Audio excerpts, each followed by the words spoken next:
City corporation কর্তৃক আমাদের দেশের বিভিন্ন পয়েন্টের ডাস্টবিনের যে ময়লা সেটি কিভাবে কালেক্ট করা হয় তা আমরা অনেকেই জানি।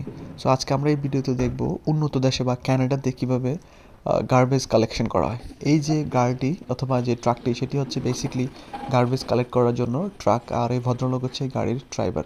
তো উনি প্রথমে কী করে নেমে গিয়ে হচ্ছে গার্বেজের যে দরজা সেটি খুললেন, খোলার পরে আইসা উনি স্টিয়ারিংয়ে বসে ওনার যে টেকনিক্যাল সিস্টেম ওটার মাধ্যমে আস্তে করে গার্বেজের একদম নিচে যে ড্রামের মধ্যে হুক লাগিয়ে দিলেন। এরপরে উনি ওখান থেকে ড্রাইভিং সিটে বসে হচ্ছে খুবই সতর্কতার সাথে আস্তে করে লিফট করতেছেন উপরের দিকে। দেখতে পাচ্ছেন একদম পুরো পুরো এত বড় গার্বেজ ড্রাম সেটা আস্তে করে উপরে একদম ওভারহেড হয়ে ওনার যে বক্স পেছনে, অর্থাৎ যে ওনার ক্র্যান সিস্টেম যে এই ট্রাকের বক্সের মধ্যে আসা সমস্ত ময়লা দেখেন আপনারা, পুরো গার্বেজ ড্রাম। এটা কিন্তু যে গার্বেজ বিনটা এটা কিন্তু অনেক বড়, অনেক হেভি, অনেক হেভি। এটা হচ্ছে আমার চোখের সামনে, সো অনেক হেভি।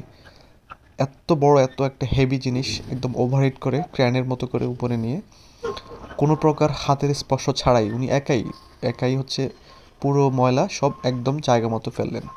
তারপর উনি গাড়ি একটু ব্যাক ড্রাইভ করলেন। করার পরে দেখেন সবচেয়ে ইন্টারেস্টিং যেটা হচ্ছে ময়লা তো উনি নিয়েই নিলেন। তারপর উনি ইচ্ছে করলে চলে যেতে পারতেন, বাট উনি চলে না গিয়ে গাড়ি পার্ক করে নিচে নেমে এসে গার্বেজ বিনটা বন্ধ করলেন।